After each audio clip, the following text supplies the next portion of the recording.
The sound of the slap was so loud, it cut through the Costco crowd. A brutal punctuation mark in the air.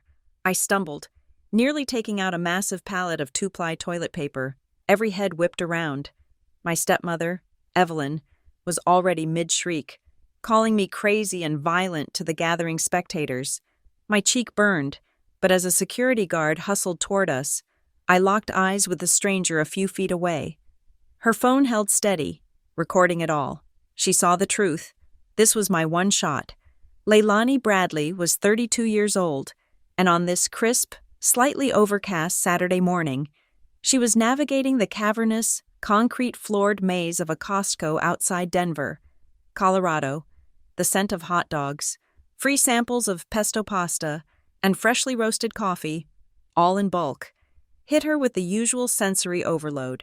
She was here on a mission, a reluctant one, procuring supplies for her father, Thomas's retirement party.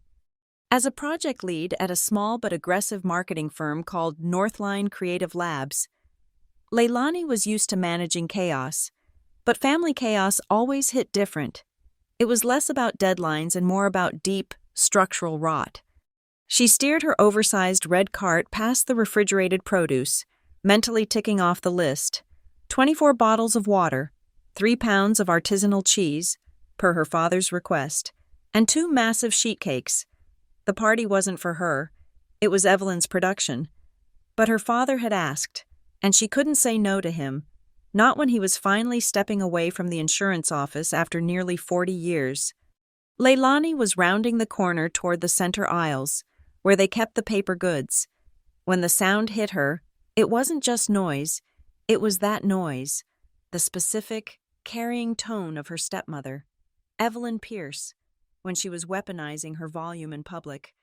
"I told you, Janet," Evelyn's voice boomed, sharp and theatrical, carrying easily over the muted hum of refrigerated units. These children, these stepchildren, they simply refuse to understand that money doesn't grow on trees. Ungrateful, truly ungrateful. All they do is demand, demand, demand, and it always comes back to poor Thomas. Leilani froze, her hand gripping the cart handle. She hadn't expected them here, not this early. Evelyn had explicitly told her father to take the morning off, claiming she would handle the rest with Ryan. The rest always meant Leilani does it. She saw them down the long aisle of canned goods and oils. Evelyn, dressed impeccably in a white athleisure outfit that cost more than Leilani's weekly grocery bill, was walking quickly, one manicured hand pressed dramatically to her ear, the other gesticulating wildly. Beside her shuffled Ryan, her son and Leilani's half-brother. Ryan was 16 years old, tall and gangly, looking utterly miserable in the blinding fluorescent light. His eyes darted nervously, always checking his mother's expression, like a bird looking for a cat. Leilani wanted nothing more than to execute a perfect 360-degree turn and vanish. She had endured Evelyn's public commentary enough times to know that engagement only made the performance bigger. She shifted her cart, planning to take the parallel aisle, the one with the cleaning supplies, and circle back later. But it was too late. Evelyn ended her phone call with an exasperated sigh, a sound Leilani knew was for effect, not for the person on the other end, and then her eyes, hawk-like and cold, locked onto Leilani's retreating form. The shift was instantaneous. The soft, victimized tone Evelyn used for the phone call evaporated. Her face hardened, becoming a mask of outrage. She abandoned Ryan and marched the 3 yards that separated them, stopping dead center in the aisle. Well, Evelyn's voice dropped from its public boom to a chilling stage whisper that still somehow carried. "Look what the cat dragged in. Stalking me now. Leilani? I knew it. Following me and Ryan to the store. You just cannot leave us alone. Can you? This is harassment. Plain and simple." Leilani felt the familiar, hot rush of indignation, the one that Evelyn relied on to provoke a reaction. "Evelyn, don't be ridiculous," Leilani said, keeping her voice low and even, the project lead voice. "I am here to buy things for Dad's party. This is a public store." A public store where you just happen to be lurking behind the canned tomatoes, Evelyn shot back, her volume escalating with every word. She planted her hands on her hips, her eyes sweeping the growing number of people who had slowed their carts or paused their sampling to watch the drama unfold. You've always been obsessed with watching us, with trying to insert yourself where you don't belong. This is what I was just telling Janet about. The instability. A couple pushing a twin stroller stopped completely, their faces turned toward the confrontation. I am not stalking anyone, Leilani insisted, and you know exactly why I'm here. Dad asked me to pick up the party supplies. Oh, the martyr. Always the innocent party, Evelyn sneered, her voice now back up to a shriek that bounced off the warehouse ceiling. People, look at her.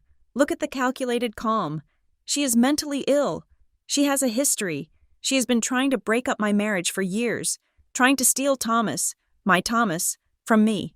She's obsessive, deeply resentful, and utterly incapable of handling her own emotions. The words tumbled out, a script perfected over a decade, designed to wound and, more importantly, to socially neutralize. Leilani felt her blood pressure spiking. The crowd was bigger now, a dozen or more people. She saw the familiar mix of judgment and morbid curiosity in their eyes. Evelyn was painting her as the jealous, crazy stepdaughter, and without context, it worked perfectly. You need to stop talking, Evelyn, Leilani said, her throat tight. You're making a scene and you're lying. I have not attempted to steal anyone. Lying? You're calling me a liar? Evelyn took a step closer. Her face contorted in a sneer of pure theatrical rage. She leaned in, hissing. You think you can come back here after months of ignoring him, after refusing to help with his retirement, and now you're going to challenge me on his finances? You'll never see a dime of it. You know that, right? You cut yourself out. You crazy little... Before Leilani could even process the end of the sentence, Evelyn's hands were on her. Evelyn shoved her hard in the shoulder, throwing Leilani off balance. Then, quick as a striking snake, Evelyn raised her hand and delivered a brutal, open-handed slap across Leilani's left cheek. The crack was sickeningly loud, the most distinct sound in the entire store. The force of it made Leilani's head snap back. Her vision went momentarily fuzzy, and she stumbled sideways, her hip colliding painfully with the corner of her cart. The world tilted, and she heard a crash behind her. She'd nearly fallen onto a tall pallet stacked high with Costco's generic 2-ply paper towels. Her cheek instantly began to throb, a fiery, blinding heat. Ryan, her 16-year-old half-brother, was frozen like a statue just behind his mother. His eyes were wide, a silent, panicked plea for help, but he didn't move. Ryan, don't you dare stand there looking sympathetic, Evelyn shrieked at him, her voice raw, but her focus instantly shifted. This was the pivot, the most horrifying, practiced move in Evelyn's arsenal.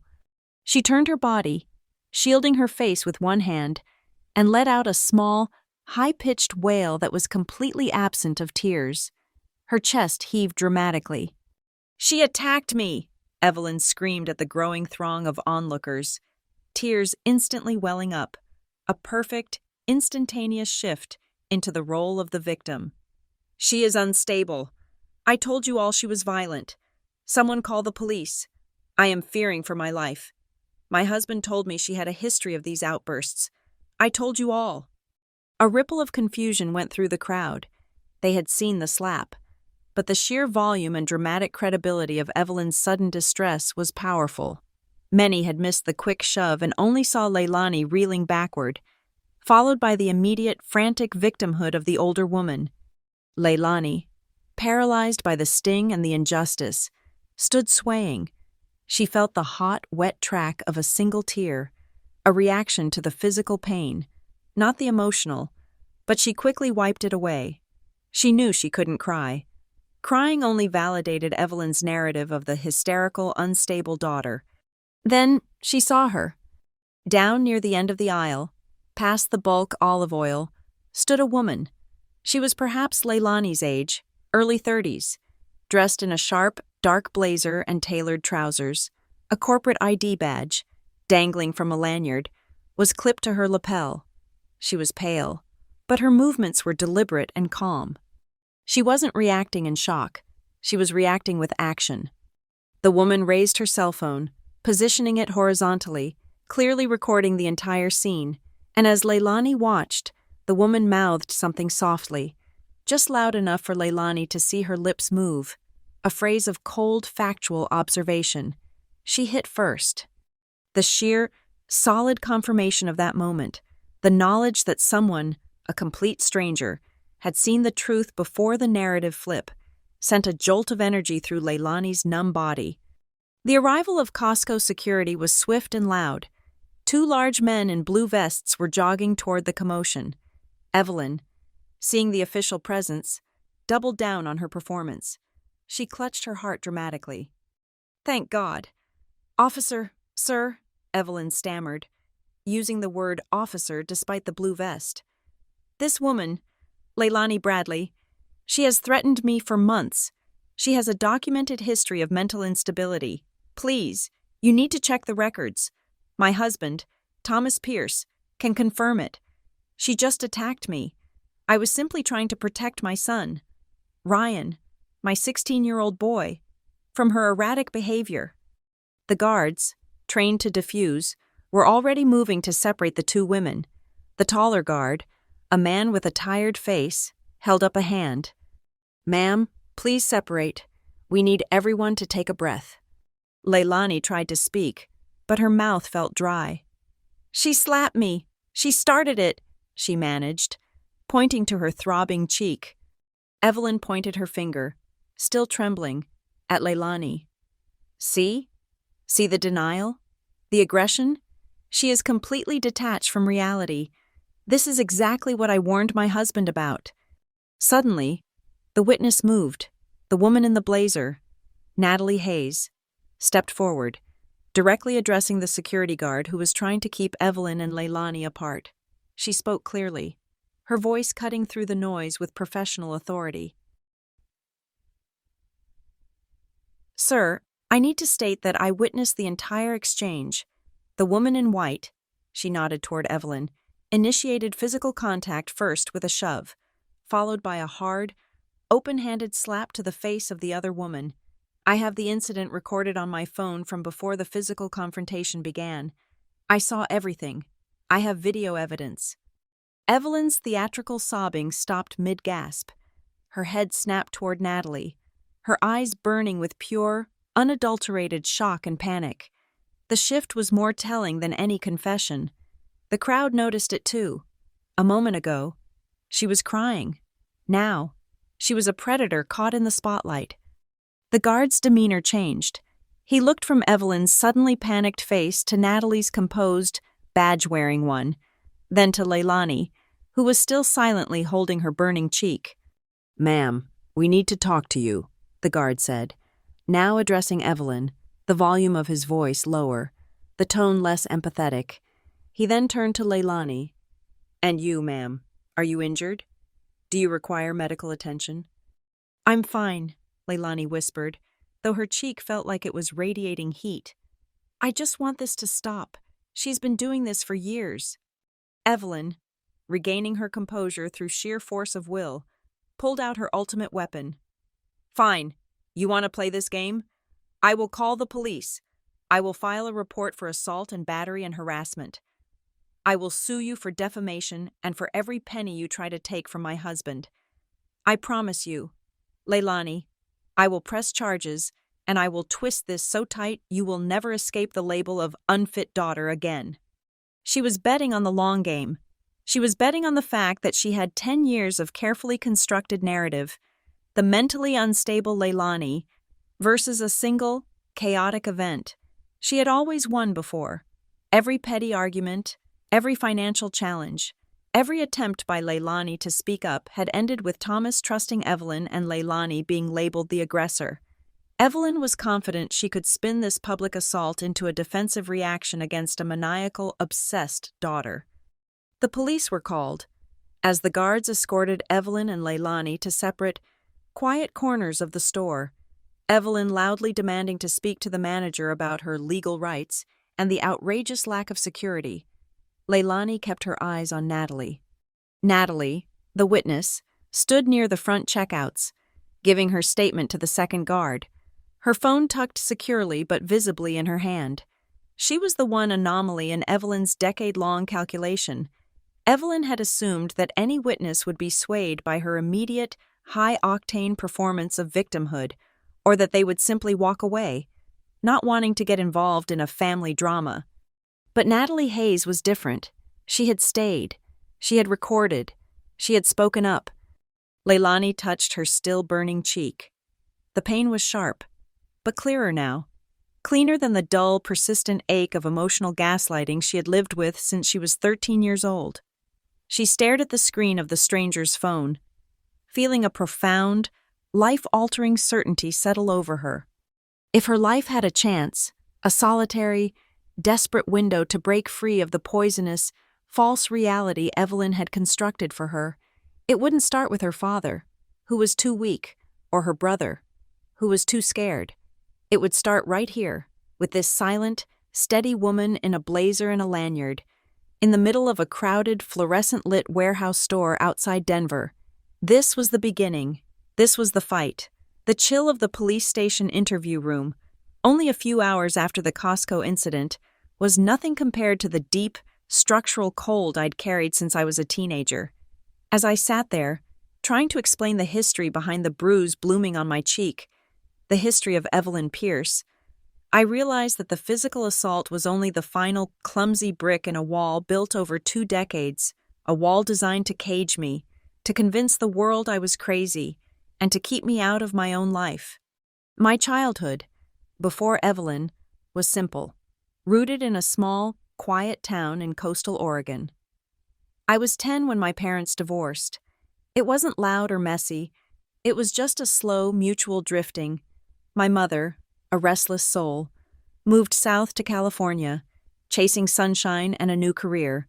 I stayed with my father, Thomas Pierce. Dad was a gentleman, quiet and predictable, a pillar of his regional insurance office. His defining characteristic was his absolute, almost pathological, need to avoid conflict.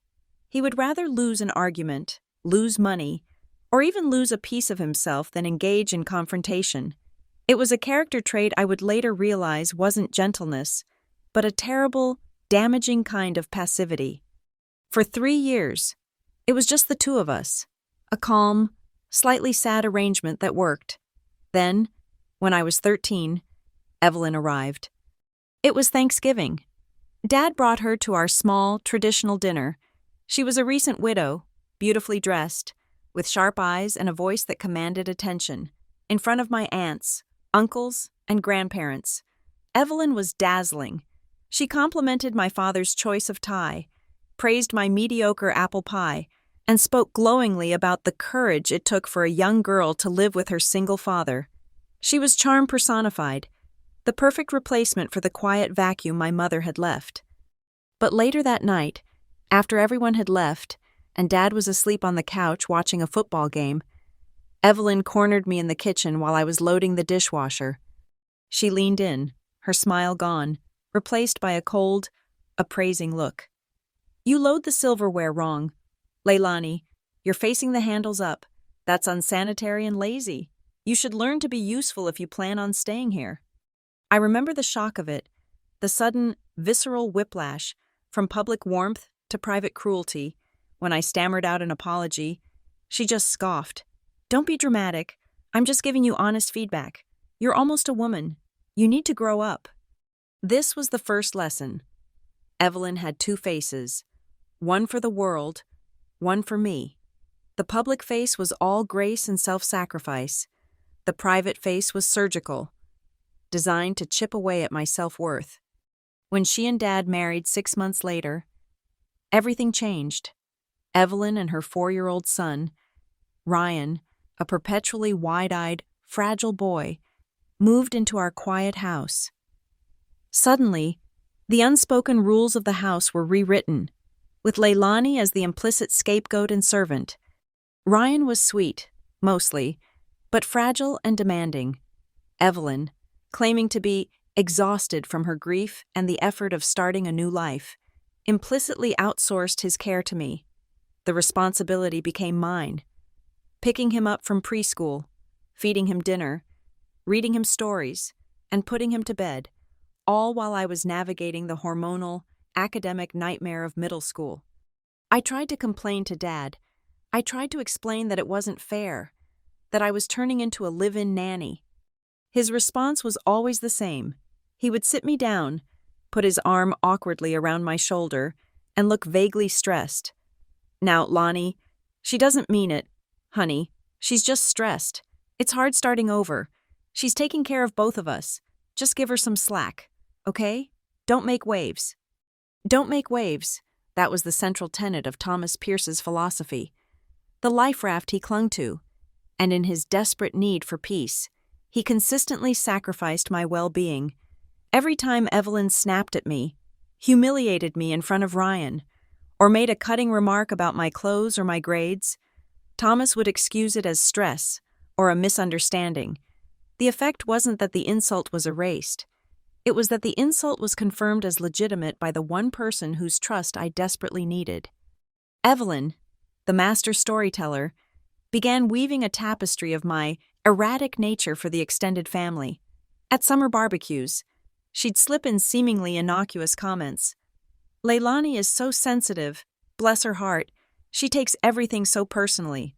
Or, "She has such dramatic emotions, we're really trying to manage it, but she just blows things out of proportion."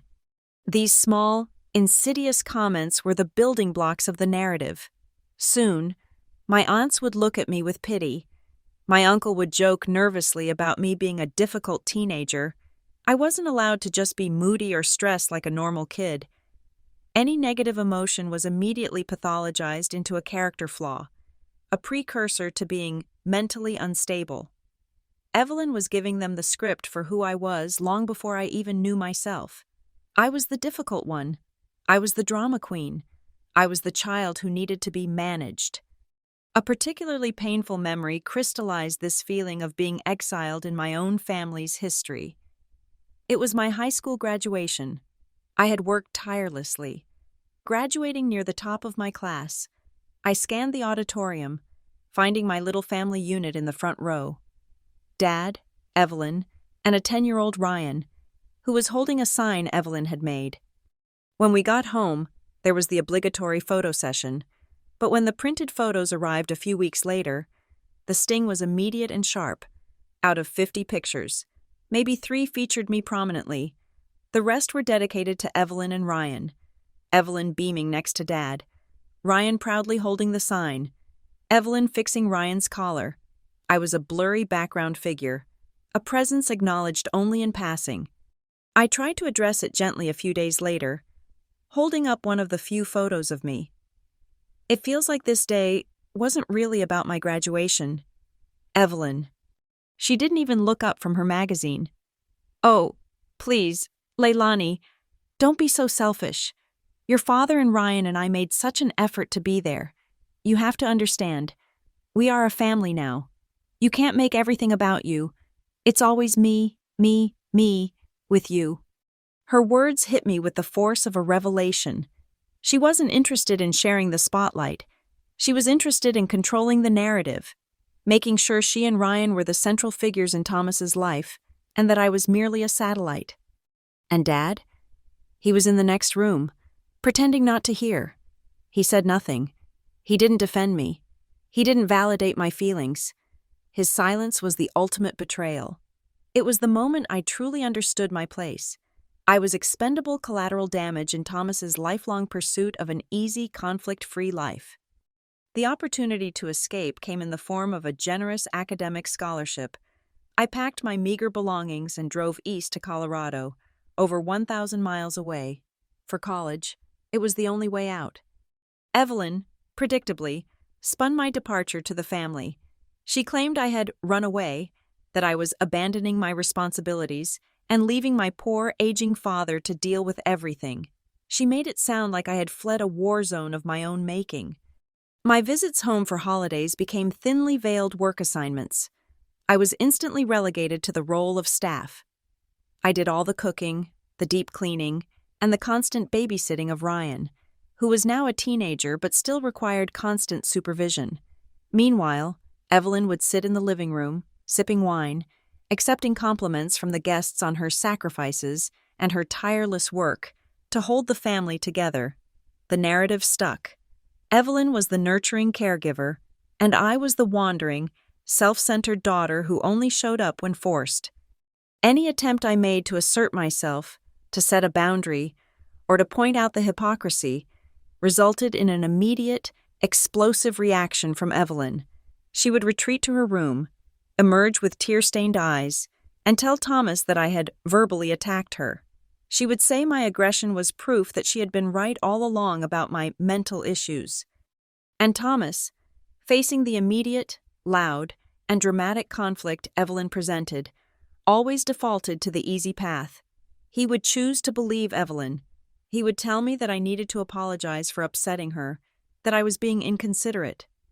The long-term effect of this wasn't just that I was wronged, it was that my perception of reality was constantly invalidated by the two most important people in my life. I started to question my own memory. Did I say that harshly? Was I really too sensitive? The process of gaslighting was complete. By the time I graduated college, I had a degree, a job, and my own apartment, but I was still the difficult, emotionally unstable daughter who saw shadows where there were none. Evelyn had successfully constructed my identity as the family's resident goat, ready to be driven out whenever she needed a distraction or a clear path to control. My life in Colorado was supposed to be my fortress, the ultimate proof that Evelyn was wrong. I had built it deliberately, brick by brick, a mile and a half away from the corrosive influence of Oregon. My small apartment near the foothills was filled with books and plants, a space I loved. My job at Northline Creative Labs was fulfilling. I was a project lead, managing million-dollar campaigns, and my boss respected my competence, not my composure. My close circle of friends, a vibrant, non-judgmental group, saw me as sharp, loyal, and funny, not the hysterical daughter Evelyn had meticulously crafted. I was 32, independent, and financially stable. I was fine. Yet, the invisible leash remained. It wasn't a chain, but a thin, almost invisible strand of obligation and manufactured concern that Evelyn pulled every few months, and because it involved my father, I always tugged back. The texts would start innocuously. "Leilani, your father isn't feeling well. He's looking pale. We need you here to sort through some of his old insurance papers. It's too stressful for me." Or, "Thomas needs to go to the cardiologist next week. I can't miss work. You need to fly back to help with the appointments and make sure his records are in order."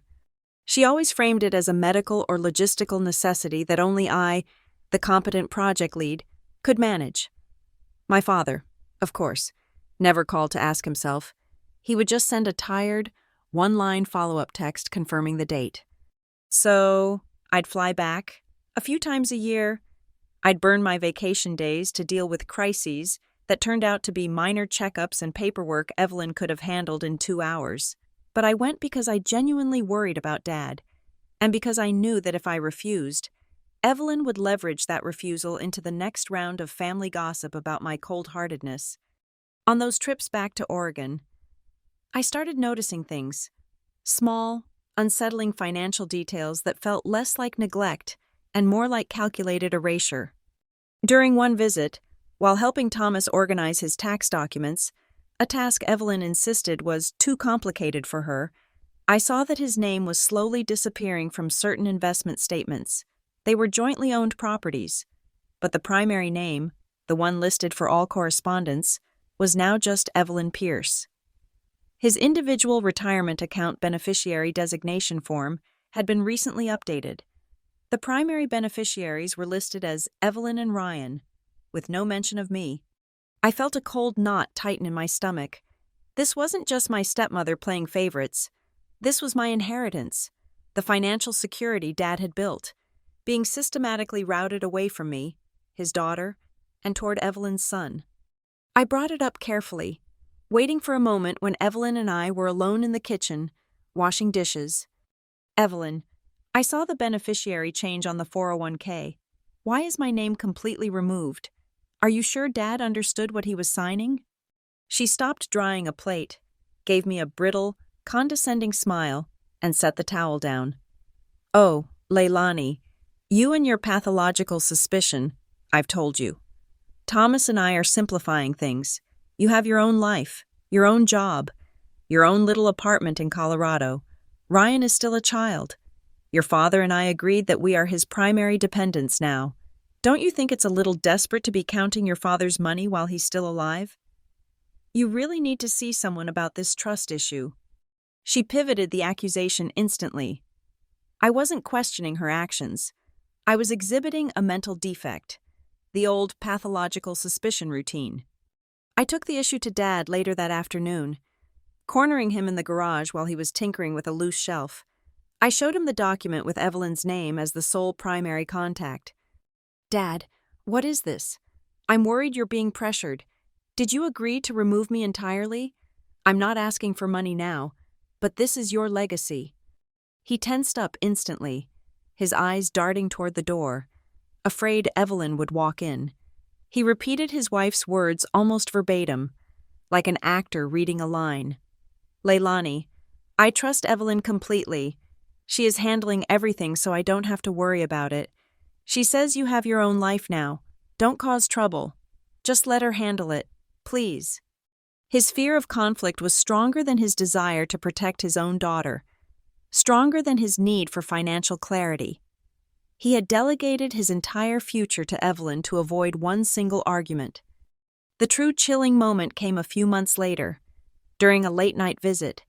I couldn't sleep, tossing and turning in my childhood room, feeling the familiar claustrophobia of the house. Around 2 o'clock in the morning, I heard Evelyn's voice, low and conspiratorial, coming from the home office just down the hall. She was on the phone, the door slightly ajar, casting a thin stripe of light on the carpet. I crept closer, leaning against the wall, listening. Yes, I need the final documents prepared by the end of the month. It has to be watertight. Jeremy, I need to make sure the cash is transferred to the joint account before anything happens with Thomas. You understand? I can't risk any messy probate. And yes, the will needs to be amended again. I need that narrative about her emotional state solidified, in case she tries to contest it later. We have to make it look like Thomas was protecting the family from her instability. Transfer money before anything happens with Thomas. Amend the will. Solidify the narrative about her emotional state. The words dropped into my mind like stones. This wasn't just manipulation. This was a well-funded, carefully planned legal strategy. They were positioning me for a total financial and reputational wipeout. I felt a visceral coldness that had nothing to do with the night air. The next day, I tried a different approach. Since Dad was clearly compromised, I spoke to Ryan, who was now a gangly, anxious 16-year-old. He was trapped in the crossfire and knew more than he let on. We were alone in the kitchen, and I kept my voice soft. Ryan, I want you to be honest with me. Do you understand what Evelyn is doing with the money? If all of Dad's assets go only to Evelyn and then to you, where does that leave everyone else? Do you really think that's what Dad wants? Ryan went white. He dropped the glass of water he was holding, which luckily just splashed on the counter. He looked around wildly, then grabbed my arm. Lonnie, please, he pleaded, his voice cracking with genuine terror. Please don't talk about this. Don't bring it up. If Mom finds out I talked to you, she will make my life a living hell. She checks my phone. She already thinks you're trying to turn me against her. Just leave it alone. His fear was palpable, a raw testament to Evelyn's control. He wasn't just scared of an argument. He was scared of a systematic, emotional punishment that would last for weeks. His terror confirmed everything I suspected. He knew his mother was building a fortress for herself and him, and he was too terrified to challenge her. Back in Colorado, I met up with my closest friend, Chloe, a graphic designer who specialized in nonprofit branding. I laid out the entire story, detailing the subtle shifts in finances, Evelyn's two-faced performances, and the chilling late-night phone call. Chloe listened patiently, swirling the ice in her latte. When I finished, she didn't offer platitudes. She was all business. Lonnie, this is classic grooming, but for the courts, she is preemptively building a case for undue influence on your part by establishing your instability. You need evidence, real evidence, phone transcripts, screenshots, and you need to talk to a lawyer, a serious one. I hesitated, the old fear surfacing. I can't, Chloe. What if I open a formal investigation and it just looks like I'm the greedy, bitter daughter Evelyn always said I was? I don't want to be labeled as fighting for money when Dad is still here.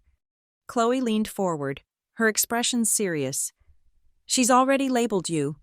Lonnie. That's the point. She's making sure that by the time Thomas is gone, your attempts to protect him, or your claim to his estate, will look like the delusional demands of a mentally unstable person. You need to fight the narrative, not just the finances. But I couldn't pull the trigger. Not yet. The idea of formal, legal confrontation felt too loud, too final. I felt paralyzed between wanting to protect my reputation and wanting to protect my father. While I stalled, Evelyn continued to chip away. The small, insidious requests escalated into financial demands. Leilani, Thomas is refusing to take his vitamins again. Can you send me $400 for that special wellness compound I found? Don't tell him it's expensive. Just say it's on sale. Let's keep Thomas stress-free. Ryan needs a tutor for AP History. Send $200 a week. Please. It would mean the world to Thomas to know his children are pitching in. I sent the money. I hated it. But I felt trapped. If I refused, Evelyn would immediately call my father, cry about my lack of support, and confirm her story that I was an uncaring, self-involved person who refused to help her own family. The irony was painful. I was actively funding the life from which I was being systematically excluded. I was an ATM and a scapegoat.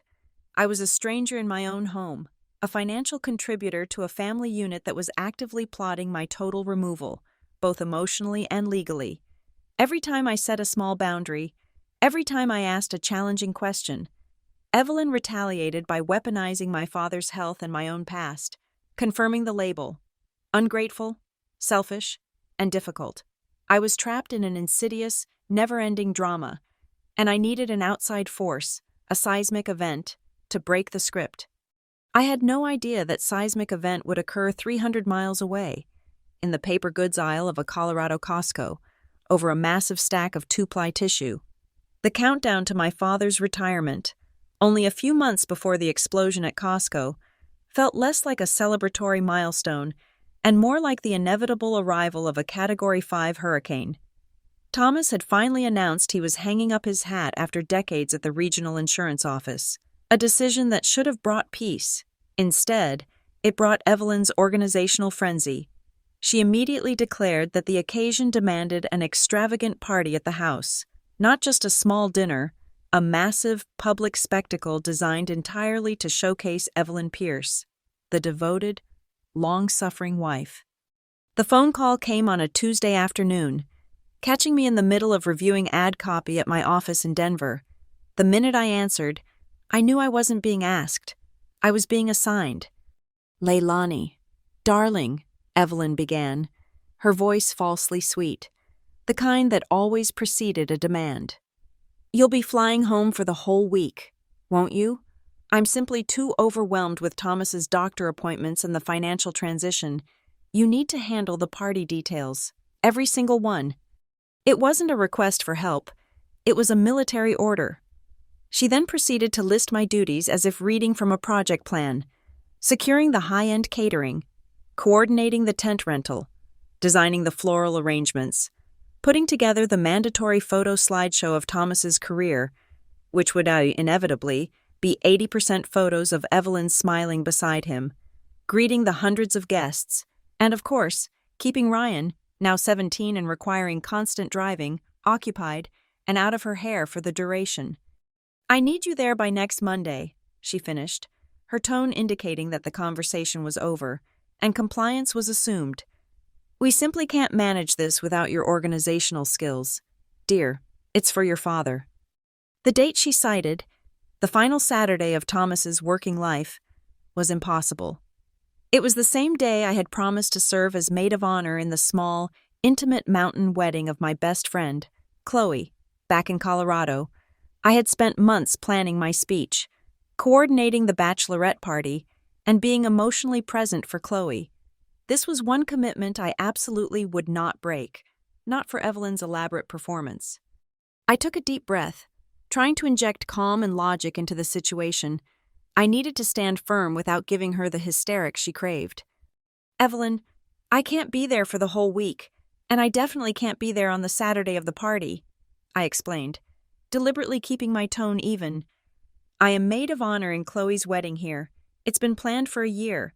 I can, however, fly back the following Tuesday and host a beautiful, separate family dinner just for you, Dad, and Ryan. We can make it incredibly special." The silence on the line was instant and total. It was the sound of a carefully constructed machine seizing up. Then, the cold descended. "You can't be serious." Her voice, stripped of its false sweetness, was razor wire. "You are choosing a stranger, a friend, over your own father, your flesh and blood? Thomas has given you everything, Leilani, and this is how you repay him? By prioritizing a frivolous wedding?" She ratcheted up the cruelty, her voice dropping to a theatrical whisper designed to shock. "And frankly, with Thomas's recent health scares, he may not have many more significant milestones. You are making a huge mistake, a deeply selfish mistake that you will regret forever." The implication was clear. If Dad dies soon, his blood is on your hands for missing his last big moment. Before I could respond to the emotional blackmail, I heard a shift, and Thomas's tired voice came on the line. He sounded weak, almost distant. "Lonnie, honey, it's me." He didn't scream. He didn't blame. He did something far worse. He sounded genuinely heartbroken. I really wish you could be here. Lonnie, it's a big day for me." He was quiet for a moment, and I heard Evelyn's sharp whisper in the background, muffled but distinct. "Tell her about the documents. Make her feel guilty." "And Lonnie," Thomas continued, his voice wavering, clearly repeating something he'd been coached to say. "There are some papers I still need to sign, some legal things. I was hoping you'd be here to look them over for me, just to make sure Evelyn has everything in order." That request, the subtle implication that he still needed me for protection, combined with the guilt-tripping, almost broke me. He was leveraging his own trust issues with Evelyn to manipulate my presence, thereby validating Evelyn's need for my free labor. But I had rehearsed this moment, mentally, 1,000 times. I was 32 years old, and I finally drew a line in the sand. "Dad," I said, my voice shaking slightly, but staying firm. "I love you, and I will be back right after the wedding, but I will not cancel on Chloe. I will not continue to act as a free event planner for Evelyn's party. I will not be your scapegoat anymore." Then, I said the word that had been stuck in my throat for years, the word that felt like the sound barrier finally breaking. "No." Evelyn snatched the phone back immediately. Her calm was entirely gone, replaced by pure, molten fury. "You will regret this," she shrieked, the sound so piercing I had to pull the receiver away from my ear. "You will rue the day you turned your back on your father. We are done talking. You are going to be so sorry." And with a definitive childish clatter, she slammed the phone down. I sat staring at my desk phone, my heart pounding a frantic rhythm against my ribs. I had done it. I had said no. The immediate relief was quickly replaced by a wave of cold dread, knowing the reprisal would be swift and brutal. It didn't take long. Within 48 hours, the first wave of passive-aggressive attacks began. My distant cousin, who I hadn't spoken to in 3 years, sent me a text message. "Aunt Evelyn mentioned you aren't coming home for Thomas's party. Don't you think you should put family first? He's getting old." An email from my aunt in Florida arrived, carefully phrased. "I know you are so busy, but I hope you realize how much Thomas needs you now. Evelyn is so overwhelmed trying to protect him. Evelyn was already working the phones, cementing the narrative of my cruel abandonment. Then came the public spectacle on social media. Evelyn, who normally only posted photos of flowers and Ryan's sports achievements, posted a lengthy, agonizingly vague status update. Heartbreak is watching a child turn their back on the one person who gave them everything, especially when that person is entering the final fragile chapter of their life. It's devastating when they choose their own trivial interests over their father's happiness. Please pray for Thomas as he navigates this profound disappointment. She didn't name me, of course. She didn't need to. Every family friend, every church member, every one of Thomas's former colleagues immediately understood the reference. The comment section filled up instantly with messages of support and pity for Evelyn. What a good wife you are. Some children just don't understand sacrifice. Thomas is lucky to have you. Evelyn. Leilani, the devoted, self-sufficient daughter, was instantly recast as the uncaring villain. Despite the digital battering, I held firm. I attended Chloe's wedding in Colorado. It was a beautiful, small ceremony in a clearing overlooking the mountains. As I stood next to Chloe, watching her exchange vows, wearing a dress I had carefully selected, I had an epiphany.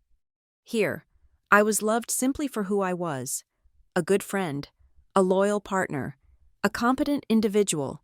Here, my presence was appreciated, not commanded. Here, I was not constantly fighting an image projected by someone else. I was respected. The warmth and genuine affection surrounding me in that small celebration highlighted the profound, aching cold of my own family dynamic. The contrast was a painful but necessary affirmation that my decision was right. I was choosing self-respect over familial servitude. A week later, I flew home to Oregon, as promised, ready for a short, quiet visit. I had a dinner reservation at Dad's favorite steakhouse, just for the four of us. My cousin, Sarah, met me for coffee before I went to the house. She had a tight, sympathetic expression. The party was huge. Lonnie, Sarah told me, stirring her tea nervously.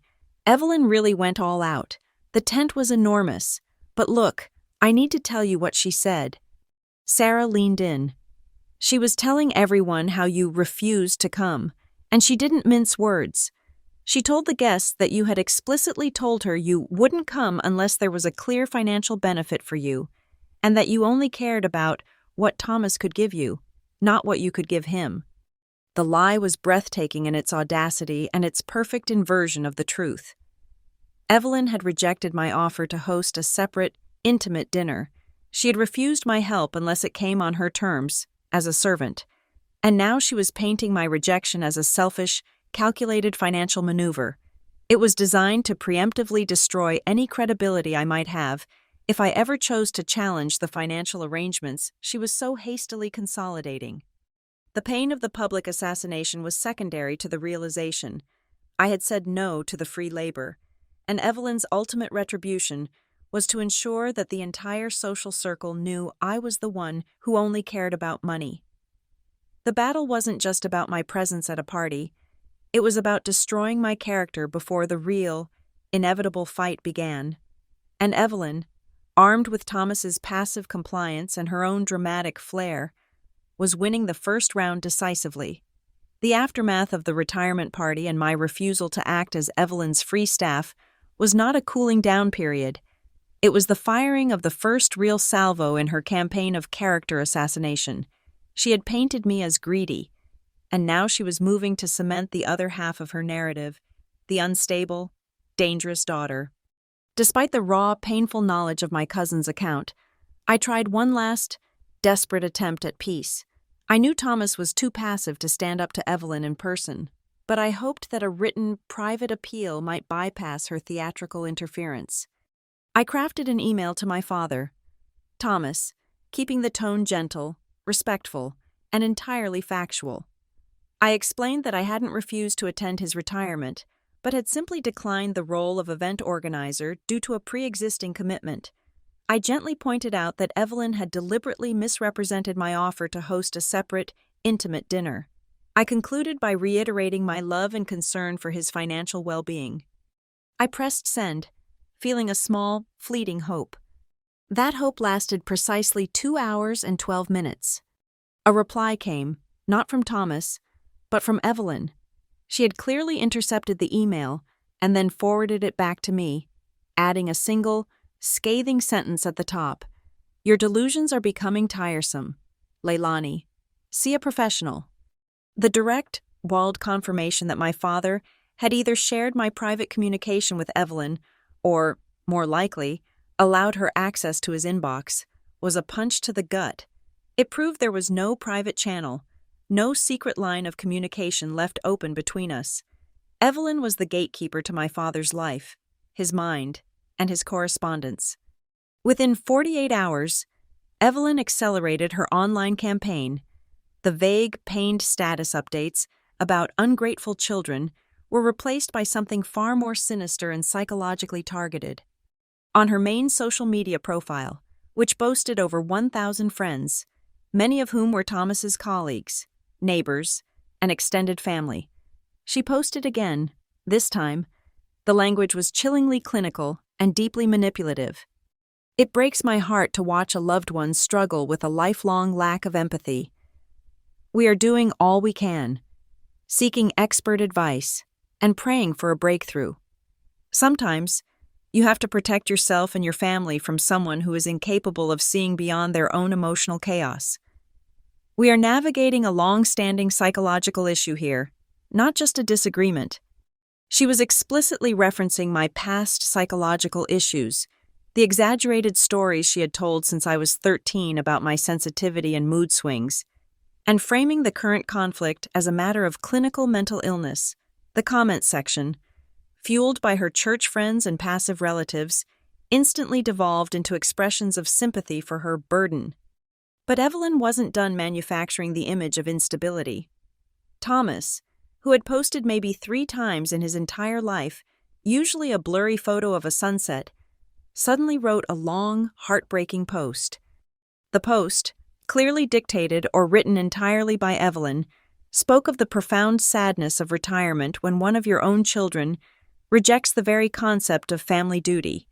It lamented the pain of realizing a child was too unstable to participate responsibly in family life and financial decisions, and the agony of having to make difficult choices to protect the peace. The post was a perfect piece of gaslighting. It didn't name me, but it used Thomas's own voice, his own authority, to confirm Evelyn's narrative that I was the source of the family's turmoil. The implication was clear. Thomas was forced to cut me off because of my inherent psychological defect, not because Evelyn engineered it. The most damaging fabrications, however, were occurring in private. My cousin Sarah, now acting as a scared but loyal informant, sent me a barrage of screenshots from a family group chat that Evelyn had created and named something saccharine like Thomas's Circle of Care. The text messages were pure invention, Evelyn claimed, in agonizing detail, that during my last visit, when I had asked about the financial documents, I had become enraged. She wrote, "I had to literally restrain Leilani. She started screaming about the money and went completely ballistic. She smashed a glass plate on the kitchen floor and actually lunged at me. Poor Thomas was terrified. We had to physically hold her back to stop her from hurting me. This is why we are consulting with specialists. Her volatility is reaching a dangerous level. We are living in fear." It was a complete, fabricated account of a physical assault. The glass plate had never been broken. I had never lunged at anyone, and Thomas had been napping the entire afternoon. But Evelyn had learned years ago that the more dramatic and terrifying the lie, the more likely people were to believe it, especially if it confirmed the pre-existing narrative of the crazy daughter. She was planting evidence of my violence in the minds of the jury of my peers, my own family. The only small crack in Evelyn's fortress came from Ryan, my half-brother. One late evening, I received a cryptic text message from an unfamiliar number. "Lonnie, this is Ryan. She checks my real phone." I saw what she wrote in the chat, about the plate and you attacking her. "I know you didn't do that. You never hit anyone. I was home that whole day. Just be safe." His fear was palpable even through the short text. I immediately deleted the text trail and sent a single, carefully worded reply. Thank you. Ryan, do not text me again. Do not risk yourself. Just stay safe. He was my one witness inside the house, but his safety was paramount. I knew Evelyn would crucify him if she found any evidence of him challenging her reality. Evelyn, meanwhile, began expanding her target list. She started sending tailored emails to Thomas's former insurance colleagues and his close friends in the community. She didn't accuse me directly. She used professional, careful language to sow doubt. Dear colleague's name. Thomas is retired and so happy, but we are facing serious challenges with his daughter. She has been making some confusing demands regarding his accounts, and we are worried she is dangerously interfering with his well-being and his financial clarity. I would hate for anyone to think she is trying to exploit him in his old age. This was the final, devastating piece of the strategy. By painting me as both mentally unstable and financially exploitative, she was creating an impenetrable legal shield. If I ever filed a claim or contested the will, Evelyn could simply present the social media posts, the text messages, and the emails to the court, arguing that she and Thomas were protecting themselves from a legally compromised, greedy individual. The effect was immediate and chilling. One of Thomas's oldest friends, a man who had watched me grow up, sent me a blunt, cold text. Heard what you are doing to your father. If it's true, I'm disappointed. This sounds like it's only about money. I felt the entire world tilting on its axis. My character, my life, my love for my father, all were being systematically undermined by a coordinated, relentless information campaign. I was being drowned in a manufactured reality. Fear, cold and sharp, finally overcame my pride. I did what Chloe had urged me to do months ago. I contacted a law firm in Colorado and scheduled an appointment with a family law specialist named Maya Reynolds. Maya was sharp, no nonsense, and possessed a remarkable ability to cut through emotional trauma to see the legal mechanics underneath.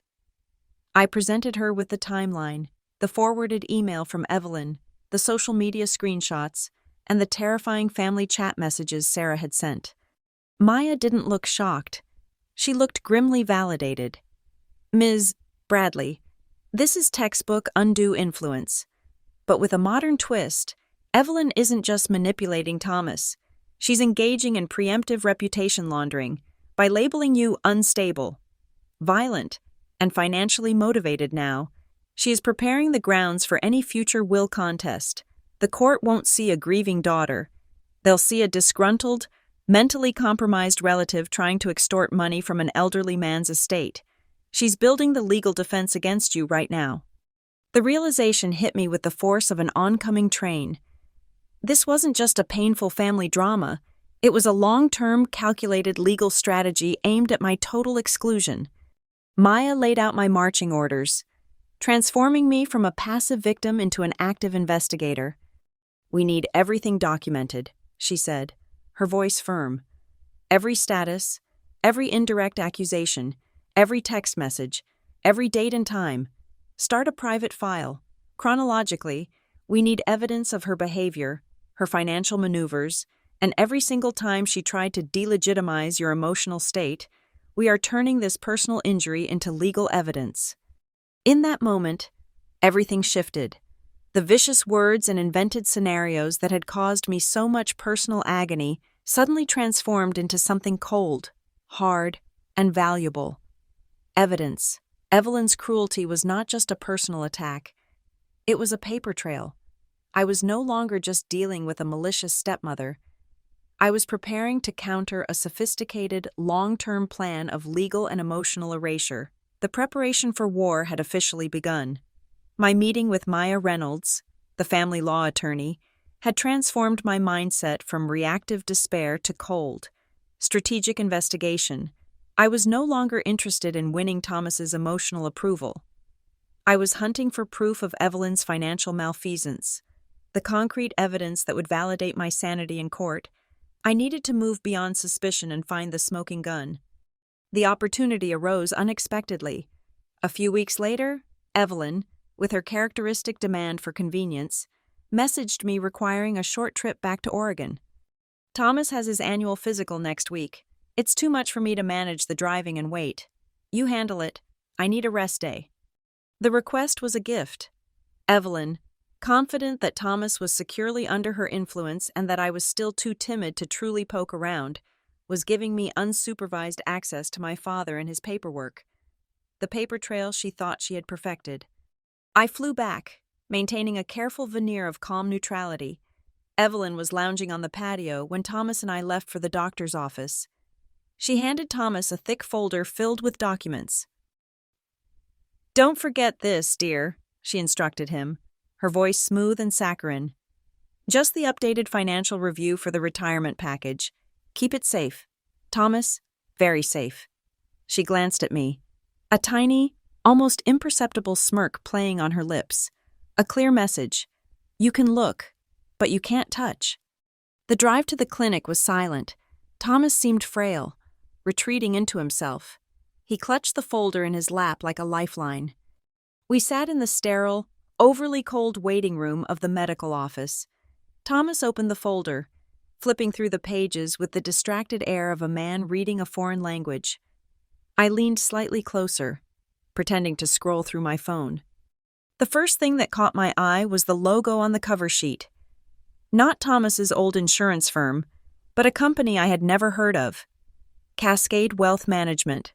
The logo was sharp, expensive, and definitely new. Thomas had been with the same financial advisor for 25 years.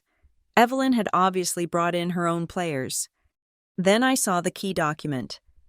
A change of beneficiary designation form, dated only 3 months prior. I scanned the list of assets, his residual life insurance, a significant chunk of his 401k, and the designated recipients, my name, Leilani Bradley, was nowhere on the page.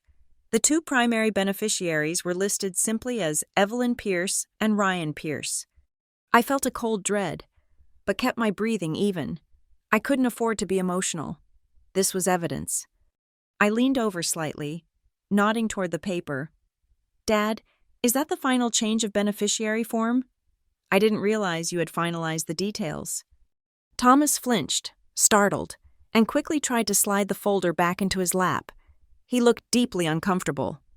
"Evelyn said it was just simplifying the paperwork," he mumbled, refusing to meet my eyes. He repeated the tired lines Evelyn had coached him on for months. "She said you have your own successful life now. Lonnie, you don't need to share in this. We needed to make sure Ryan was taken care of. Evelyn said this was the easiest way." Easiest way. The easiest way to cut me out entirely. His response confirmed that Evelyn had convinced him that the act of exclusion was not only morally correct, but logistically simple. He wasn't thinking about fairness or legacy. He was thinking about the path of least resistance. After the appointment, I drove Dad home. Evelyn rushed out to greet him with a display of exaggerated concern, demanding to know every detail of the visit. She practically ripped the folder from his hands and retreated to the home office.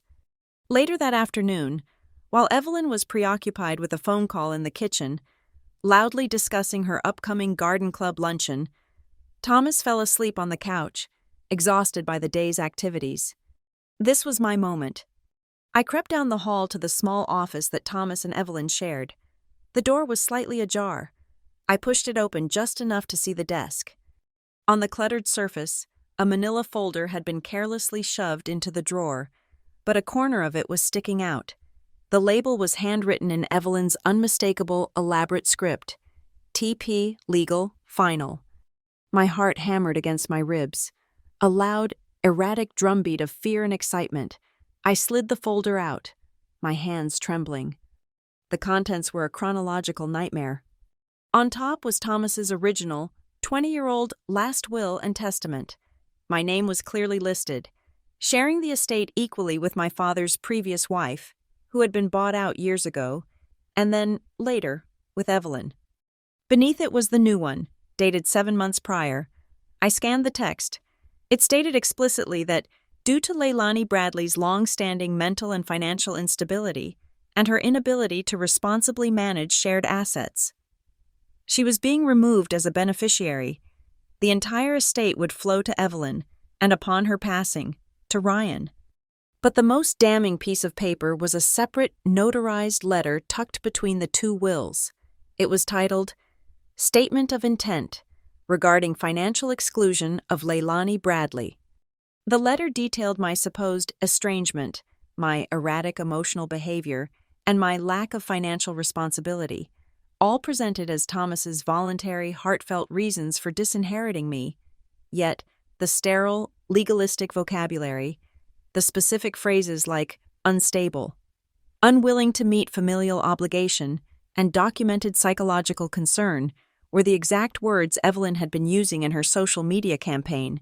It was Thomas's signature at the bottom, but the voice, the poisonous intent, was purely Evelyn's. It was a formal, public legal assassination of my character, signed by my own father. I was shaken, but I knew I needed more than just this folder. I put the folder back, pushing it deeper into the drawer. As I left the office, adrenaline thrumming through my veins, I encountered the final, unexpected piece of the puzzle, an unsolicited witness. Mrs. Hargrove, our next-door neighbor, a sweet, ancient woman who had watched me play tag in the yard as a child, was tending her rose bushes. She pulled me into the small space between the garages, her voice dropping to a theatrical, anxious whisper.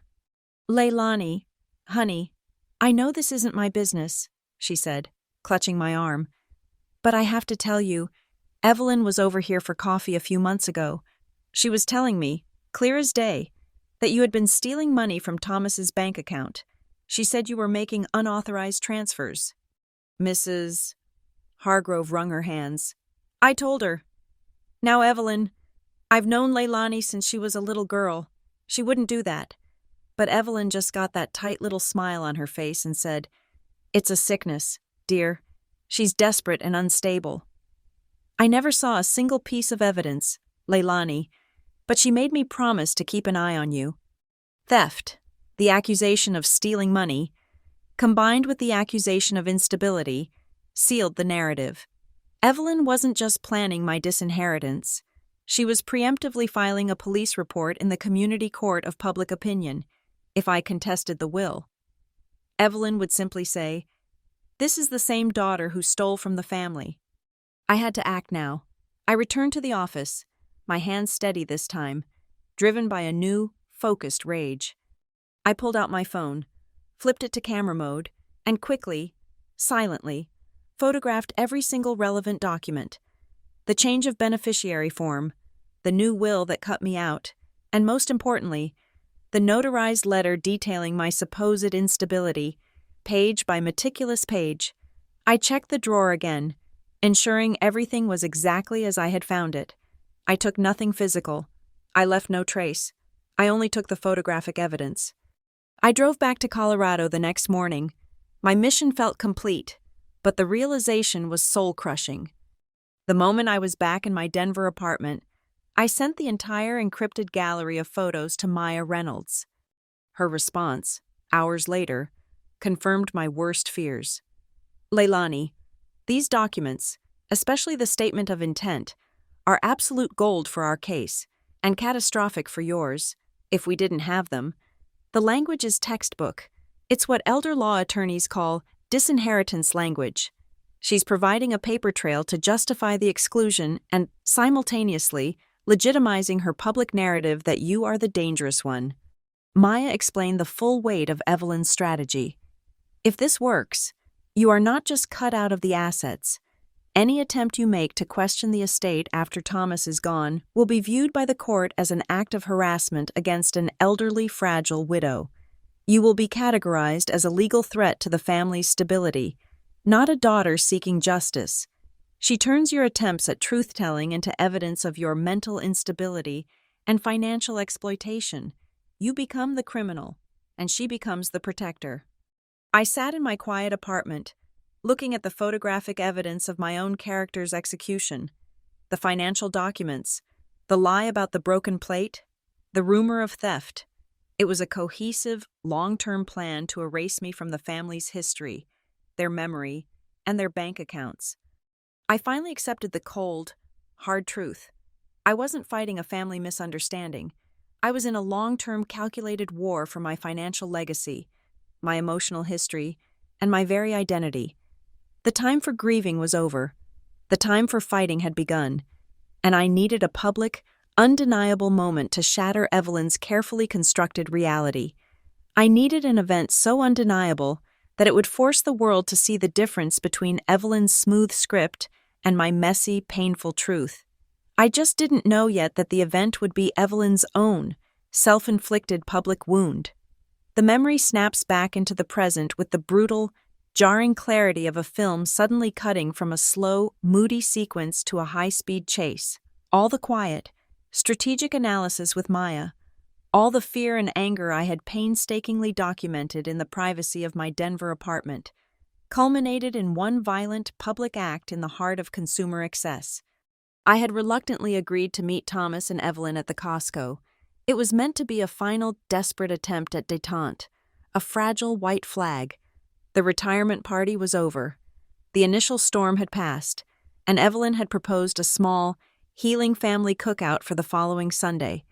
I saw it as a chance to see my father, and perhaps, with a neutral buffer of people around, to speak to him without Evelyn immediately weaponizing my words. But naturally, Evelyn altered the plan right before the meeting. The text message arrived 30 minutes before the agreed-upon time.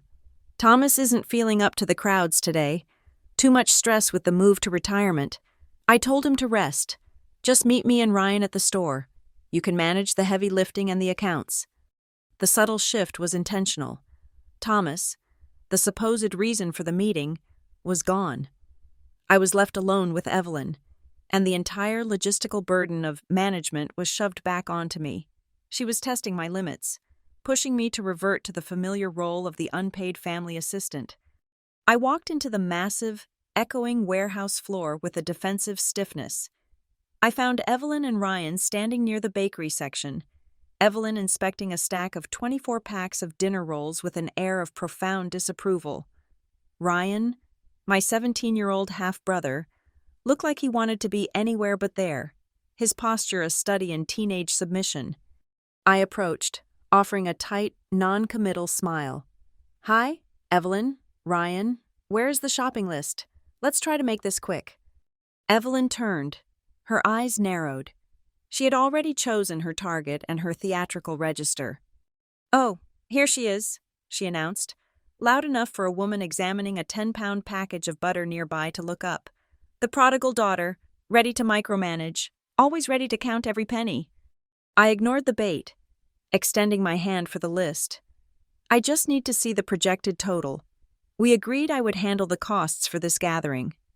Evelyn clutched a sheaf of crumpled papers to her chest. "See? Ryan? See how she is? She can't even trust me to buy 3 pounds of salmon without demanding to scrutinize every single dollar, always questioning, always counting. It's a sickness." She raised her voice, ensuring the butter woman and the man sampling nuts could hear. "She's counting Thomas's money, not mine. She won't rest until she's sure we haven't spent 1 cent that she thinks belongs to her." This was the core of her new public smear campaign. "Leilani is the greedy one." I knew what she was doing. She was performing for the small, surrounding audience, establishing my character as the calculating aggressor before the real argument even began. My blood was starting to boil, but I remembered Maya's clear, simple instruction. Do not engage emotionally. Do not raise your voice. Do not give her the hysterical reaction she wants.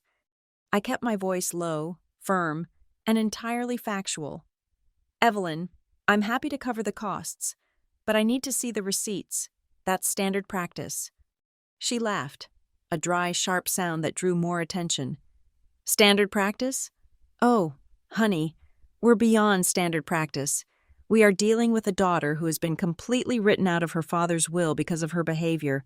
You have no legal stake here. Leilani, you cut yourself out when you chose to prioritize strangers over family."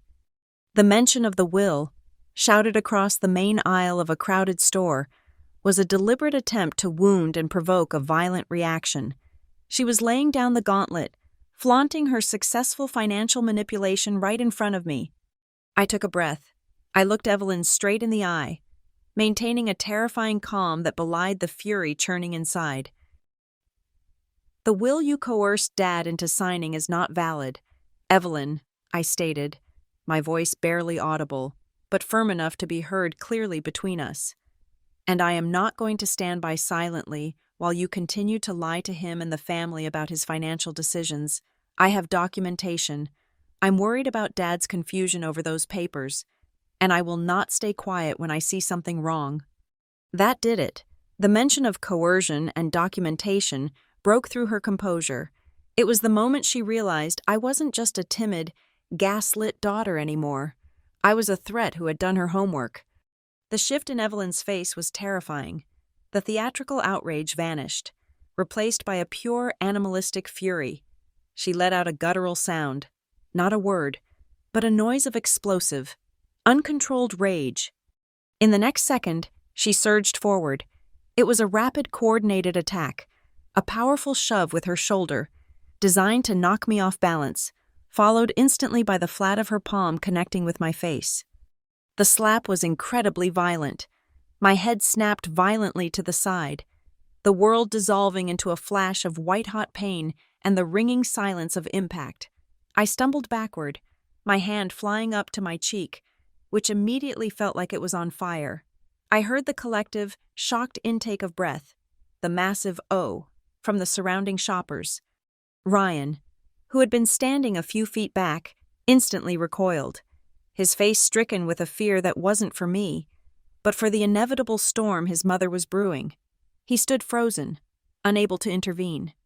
My body was shaking from the physical shock, but through the blinding pain, I saw the woman I would later know as Natalie Hayes. She was standing barely 20 feet away, near a pallet of discounted patio furniture. She hadn't moved. Her phone, which she had raised the moment Evelyn started shouting about the will, was held steady. The camera was recording. I watched her take a quick, decisive step forward, her eyes locked on Evelyn's convulsing face, and she murmured, loud enough for me to hear over the mounting chaos, "You initiated physical contact." Evelyn, suddenly realizing that a camera was trained on her, a camera that had captured the initiation, the shove, and the slap, pulled the ultimate pivot. She instantly transitioned from the aggressor into a theatrical victim in a split second. She threw her hands up, clutching her chest, letting out a series of high-pitched, breathless sobs. She sank dramatically against the stacked boxes of bulk cereals, her perfectly coiffed hair slightly mussed. "Oh my God! She attacked me! She's assaulting me!" Evelyn screamed, her voice cracking with manufactured terror. She pointed a trembling finger at me, emphasizing her frantic performance. "She has been harassing me for months. I am scared for my life. Someone call security. This is exactly what I warned Thomas about. She is mentally unstable. She's been threatening my safety." The guards were already sprinting toward the sound, their faces set in expressions of strained professionalism. Evelyn immediately locked eyes with the head guard, weeping uncontrollably. "Officer, please, she is erratic. She has a history of these outbursts, a long-standing psychological issue. She attacked me when I refused to give her access to Thomas's accounts. Please check her records. She is dangerous." Leilani stood motionless, the burning pain in her face a stark contrast to the glacial calm that was finally settling over her. She knew the script, and she knew the risk. If she cried, if she screamed, if she lost control, Evelyn won. The guard would see two hysterical women, one of whom claimed a documented history of mental illness on the part of the other. But then, Natalie Hayes stepped forward, moving with purpose toward the nearest guard. "Excuse me, sir," Natalie said, her voice clear and measured, cutting through Evelyn's wails. "I am an eyewitness. I saw everything. The woman currently crying, Evelyn, initiated the physical assault. She shoved the other woman, Leilani, and then slapped her. I have the entire sequence recorded on video, from the moment the argument became public. I am ready to provide the full, unedited footage to you and the police." Evelyn's head snapped toward Natalie, her wails sputtering into strangled gasps. The pure, murderous hatred in her eyes when she looked at the stranger was horrifying. The unmasked face of a manipulator caught red-handed. The security guards, now faced with conflicting high-stakes accounts and a calm, authoritative witness offering video evidence, immediately changed tactics. They separated us physically, escorting Evelyn away toward the back office entrance and asking Leilani to wait near the customer service desk. Evelyn continued to shriek threats as she was led away. "I am calling my lawyer. I will press charges. I will sue you all until you have nothing. You can't stop the truth." Her confidence was based on her ability to twist the narrative, relying on Thomas's passivity and the lack of concrete, external evidence. But Leilani was no longer operating under the family's rules. My face was still throbbing, my cheekbone radiating a deep, painful heat, but I felt a terrifying clarity. I was shaking, yes, but not from fear, from the delayed shock of the truth finally being exposed. When the two police officers arrived, a young woman and a veteran male officer, they separated Evelyn and me even further. Evelyn, of course, launched into her established narrative immediately, tearfully detailing my years of unstable behavior and my unlawful interference with her husband's life. When it was my turn, I didn't offer excuses or plead my case. I offered evidence. I looked the female officer straight in the eye, my voice still slightly ragged but utterly firm. "Officer, I have a lawyer, Maya Reynolds, and this is not an isolated incident of domestic battery. This is the culmination of a systematic, year-long campaign of psychological abuse, financial manipulation, and public defamation by Evelyn Pierce. I have months of documented text messages, emails, and photographic evidence of forged legal documents to prove she has been gaslighting me, manipulating my elderly father's will, and creating a public narrative that I am mentally unstable to justify cutting me out of his estate." I paused, letting the sheer weight of the statement land. I am not retreating. I am pressing charges for assault, harassment, and defamation, and I have an independent witness, Natalie Hayes, who has the video evidence to show exactly who the aggressor is, and precisely what Evelyn Pierce is willing to do to maintain her false narrative. This ends here. I knew Evelyn was counting on the police to buy her story about the crazy daughter attacking the fragile wife, but this time I had a witness, a camera, and a lawyer. This time, I was playing her game with my own set of rules, and the most crucial piece of evidence wasn't the pain in my cheek, but the calm, steady woman with a phone standing a few feet away. The video she held was the key to unlocking the decade of lies. The lights of the Costco ceiling seemed impossibly bright after the officers had separated Evelyn and me. My cheek was still stinging, and the residual adrenaline made my hands shake, but the calm voice of the stranger cut through the chaos like a beacon. "My name is Natalie Hayes," the woman said, holding her phone professionally. "I work in compliance and ethics for a nonprofit healthcare organization. We train extensively in recognizing coercive behavior and abuse indicators. My first instinct was to document the whole interaction because I instantly recognized the manipulative language. I captured everything. The moment she raised her voice, her aggressive move toward you, the shove, and the slap. She spoke with an objective, steady cadence that was the antithesis of Evelyn's performance. She offered her card, a clean, white rectangle, contrasting sharply with the corporate chaos around us. "I have already given the original file to the officer who took your statement, but I want you to have a copy for your lawyer," Natalie continued. "Send me your email. I'm happy to testify if this goes to court. I heard enough of her screaming about your mental instability to know exactly what she's trying to do." I looked at Natalie, a complete stranger who had not only witnessed the truth, but had actively intervened to preserve it, and felt a profound, aching gratitude. She was the one objective external observer who hadn't been primed by Evelyn's 2 decades of lies. That evening, back in my Colorado apartment, the bruise on my face was a deep, purplish-red badge of honor. I was on a video call with Maya Reynolds, the lawyer, when the true storm began. A brief, grainy clip, just 30 seconds long, was posted to a local news subreddit and then cross-posted to Twitter, now X, and TikTok. It wasn't Natalie's full video. It was shot by a separate bystander and uploaded with the caption, "Stepmom slaps stepdaughter in Costco over money, then pretends she's crazy." The clip was chaotic, shaky, and slightly delayed. It started just as Evelyn was making her dramatic retreat to the stacked cereal boxes, but it captured the sheer violence of her subsequent weeping and the high-pitched, frantic accusations she was screaming at me. The immediate virality was astonishing. Within 2 hours, the 30-second clip had nearly 70,000 views and a rapidly growing, ferocious comment section. The initial flood of reactions was a perfect mirror of the split reality Evelyn had so carefully constructed. One camp, primarily older users and traditionalists, instantly sided with Evelyn. Comments flooded in. "This is what happens when children disrespect their elders. That girl looks like she provoked her. You don't hit someone for no reason. The poor older woman is clearly distraught. The young girl is being totally insensitive and rude. You can see the hysteria in the way she's standing there." They saw a tired, elderly woman being attacked by a disrespectful millennial, exactly the image Evelyn wanted to project. But the other camp, younger and more fluent in the language of online emotional abuse, saw straight through it. They recognized the pattern immediately. Look how fast she switches. That's textbook Darvo.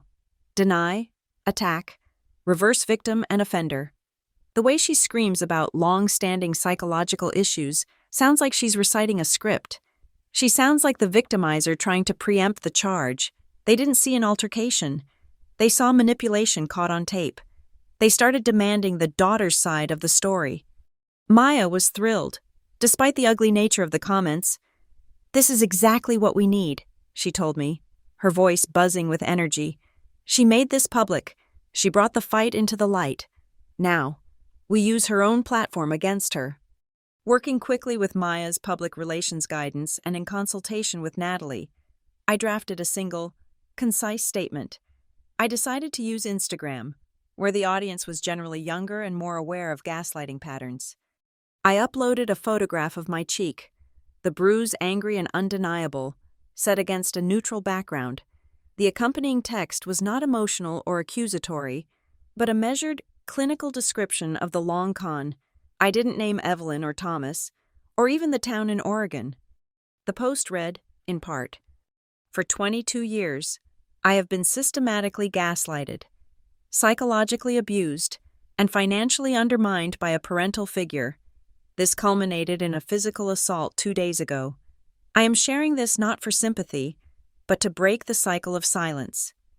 When you question financial manipulation of an elderly parent, when you set boundaries against emotional abuse, and when you refuse to serve as free labor, the abuser's immediate defense is always to accuse you of being mentally unstable or crazy. They rely on the fact that no one will believe the victim. The physical violence was a desperate attempt to maintain that narrative when I refused to back down on financial questions. I have filed a police report and retained legal counsel. The truth is coming out."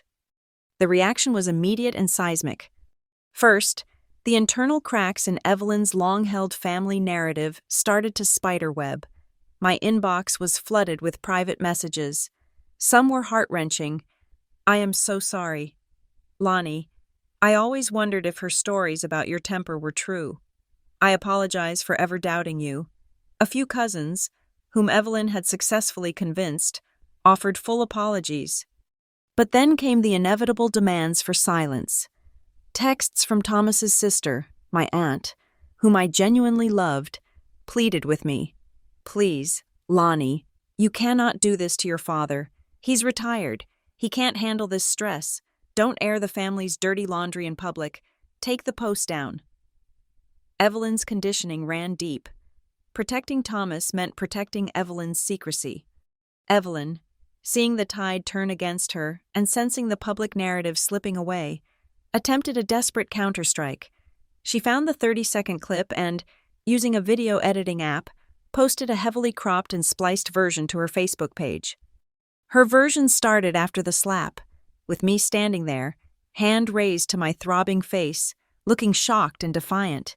She edited the sound to amplify my slight, initial hesitation, making it sound like I was yelling. The caption was filled with frantic, bolded font. Self-defense. I am bruised and terrified. This violent outburst is what I have been living with for years. She has a history of threatening us. I am the victim. This clip shows her aggressive stance. The short, edited clip gained traction, confusing the issue for a brief, tense few hours. Evelyn was desperately trying to use the truth, the raw video, to support her manufactured lie. But that was when Natalie Hayes, the compliance expert, stepped back into the narrative. Natalie posted the full, unedited, minute-long version of the incident to her own public profile. The quality was higher, the sound was clear, and it included the crucial beginning. Natalie's accompanying statement was the final nail in the coffin of Evelyn's narrative. I am Natalie Hayes, and I am the eyewitness who recorded this complete, unedited video. I have provided the original file to the Colorado Springs Police Department. This video clearly shows that Evelyn Pierce was the initiator of the physical attack. She shoved and then slapped Leilani Bradley in a Costco aisle. The footage shows Evelyn's immediate, dramatic switch from aggressive attacker to weeping victim. I am a compliance professional, and I testify that this behavior is textbook emotional and physical abuse, recorded in real time. This full video didn't just go viral, it exploded. Within 24 hours, it had over 800,000 views and was being reposted across multiple platforms. People could see, frame by frame, the moment Evelyn's fury dissolved into calculated, manipulative tears. They saw her eyes flick to Natalie's phone before the performance began. They saw her shouting about Leilani's long-standing psychological issues, while Leilani, the actual victim, stood utterly still and calm, nursing her injury. The comments turned instantly. Look at the switch. Less than 2 seconds. She went from attacker to victim faster than a flash of light. This is what gaslighting looks like when it fails. The daughter is completely calm. The mother is completely unhinged. The term Costco slap became a trending topic, but the real trending term was financial gaslighting. The local news finally picked up the story, forced to cover the viral sensation. A Denver news affiliate ran a segment that evening, using clips of the unedited video and my calm response to the police. The segment concluded with the reporter looking straight into the camera and posing the question that had plagued me for 2 decades. When an adult child finally speaks up against manipulative parental figures, especially regarding financial coercion, why are they always called crazy first? Natalie Hayes, the calm stranger who pressed record, became an overnight symbol of objective truth in an age of calculated deceit. She had captured the single, undeniable moment that finally validated my entire hidden history. Evelyn's carefully built fortress of lies had just been taken down, not by a lawyer's subpoena, but by a camera phone in the paper goods aisle. The silent, private war for my reputation was suddenly the biggest, loudest story on the internet. My silence was broken, and the cost was Evelyn's credibility. The instantaneous public validation provided by Natalie's unedited video was the fulcrum upon which my entire life finally turned. The feeling of being believed, after 2 decades of being labeled the liar, was a physical release, a heavy weight lifted from my chest. It was the moment the personal tragedy transformed into a clear, winnable legal battle. With the viral video and the public support, which now included a handful of former colleagues of Thomas reaching out to express concern about Evelyn's recent behavior, Leilani officially retained Maya Reynolds for the long haul. The goal was no longer merely self-defense against the assault charge, but a full-scale legal counterattack aimed at undoing Evelyn's financial and emotional damage. The first step was swift and tactical. Maya immediately filed a petition in civil court, citing both the documented history of harassment and defamation and the physical assault witnessed and recorded in a public forum. Crucially, We requested a temporary restraining order against Evelyn, and we petitioned the court to compel the production of all recent legal and financial documents signed by Thomas Pierce within the last 3 years. This included every version of his will, all change of beneficiary forms for his retirement and insurance policies, and any medical power of attorney documents. Given the clear evidence of the public assault and Evelyn's demonstrated pattern of aggressive behavior, now caught on camera, the judge granted the order to compel the documents. Evelyn's legal team, already scrambling to deal with the public relations disaster of the Costco slap, was forced to comply. When the thick binders of documents finally arrived in Maya's office, the truth, already suspected, became cold, hard fact. The documents were laid out on the massive conference table. The paper trail clearly showed the deliberate financial engineering. The wills were separated into 2 distinct periods: the pre-Evelyn and early Evelyn wills, which included me as a beneficiary with a percentage of the estate, and the post-retirement wills, the ones signed in the last 3 years, which systematically eliminated my name completely. The financial forms were equally damning. The insurance policies, the individual retirement accounts, the joint savings accounts, all now listed Evelyn and Ryan as the only primary beneficiaries. The signature on the most recent set of documents was Thomas's, yes, but the intellectual property, the driving force, was all Evelyn's. Most damning was the statement of intent regarding financial exclusion I had photographed on my father's desk. It was now an official, notarized exhibit. The document, which cited my long-standing mental and financial instability, was clearly not written in Thomas's voice. We submitted it to a forensic linguistic expert who concluded that the vocabulary, the rhetorical structure, and the specific use of clinical terms like documented psychological concern were overwhelmingly consistent with Evelyn's known style of writing and rhetoric, not Thomas's more simplistic communication patterns. It was the formal record of Evelyn's gaslighting, created for the sole purpose of justifying the disinheritance. The investigation went deeper. Maya's team brought in a signature verification specialist. The expert noted subtle but significant variations between Thomas's signature on documents from 10 years ago, when he was actively working and signing regularly, and the signatures on the most recent, crucial documents. The expert suggested that the recent signatures showed signs of being signed under duress or guidance, consistent with an elderly man who was perhaps tired or simply signing documents placed in front of him without full attention. This didn't prove forgery, but it certainly raised the strong suspicion of undue influence, the heart of our case. Then, during the discovery process, a trove of damaging internal communications was unearthed.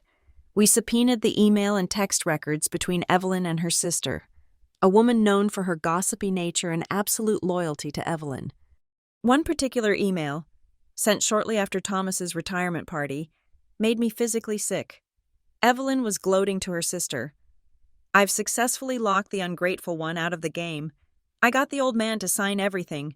He just agrees to whatever I put in front of him. It's all ours now. She can scream all she wants, but she has nothing left to stand on." The old man, the casual, dismissive contempt she held for my father, the man she had sworn to love and cherish, was clear. She saw him not as a husband, but as a resource to be exploited and controlled. Natalie Hayes, proving to be the steadfast, meticulous witness I desperately needed, submitted a detailed, signed affidavit to the court. She recounted the entire Costco incident, including Evelyn's frantic muttering in the parking lot as the police arrived, when Evelyn, unaware that Natalie was still within earshot, had hissed into her phone, "They'll never believe her. They know she's crazy."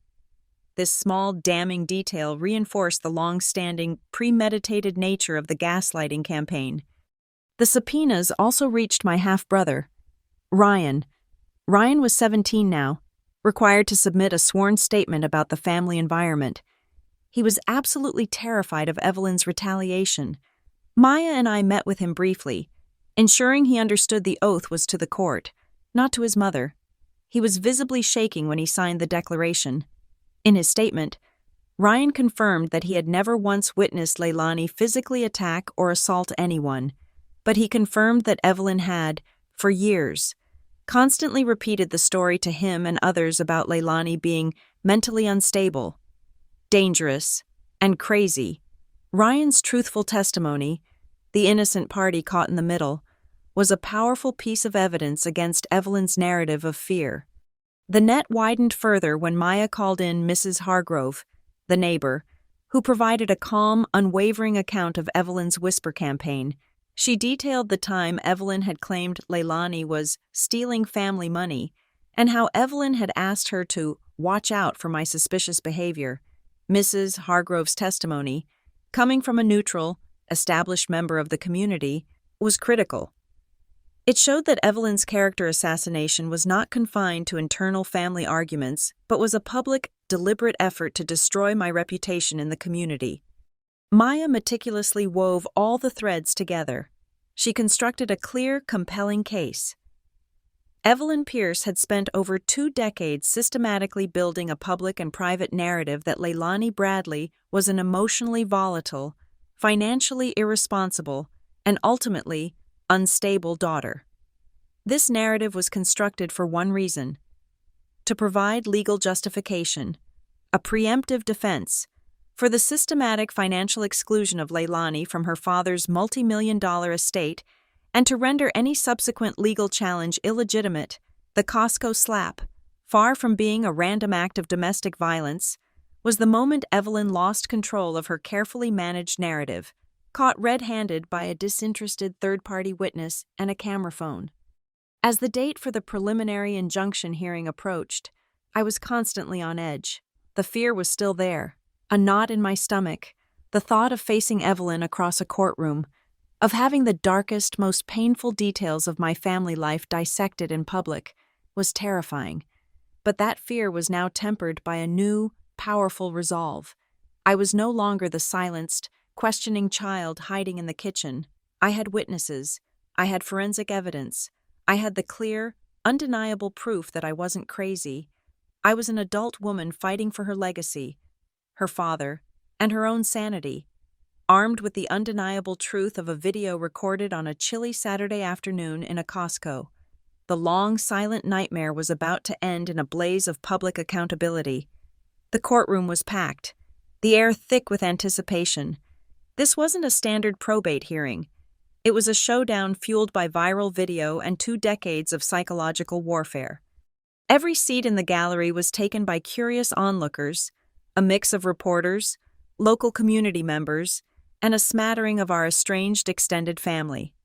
Evelyn entered the room with flawless, heartbreaking composure. She wore a modest, tailored suit and a perfect mask of martyrdom. Thomas, frail and trembling, was tightly anchored to her arm. She played the part of the devoted, long-suffering wife being persecuted by the vicious stepdaughter, a victim of a coordinated social media attack. Evelyn's lawyer, a slick, expensive-looking man named Mr. Harrington, launched his opening statement by attempting to shred my credibility. He painted me as a manipulative opportunist who was trying to weaponize social media to avenge herself for never accepting her father's new marriage. He declared I was mentally unstable, driven by spite, and only interested in destroying Thomas and Evelyn's peaceful retirement. Then, Maya Reynolds stood up. She didn't waste time with long, flowery rhetoric. She walked straight to the large monitor facing the judge and the gallery, and without saying a word, she cued the video. The unedited, minute-long Costco slap played on the enormous screen. The room fell absolutely silent. The video was clinical, relentless, and damning. The audience watched Evelyn's calculated public provocation. They saw her surge forward with raw fury. They saw the violent slap connect with my face. And most importantly, they saw the instant, breathtaking shift. Evelyn's face, contorted in rage, dissolved into theatrical, high-pitched sobs in a fraction of a second, perfectly captured in high definition. The sounds of her frantic, accusatory screams, "She's unstable! She's assaulting me!" rang through the silent courtroom. A collective gasp and a wave of whispering rippled through the gallery. Evelyn had been caught. Her manipulation was no longer a whispered accusation. It was a performance piece played for the court.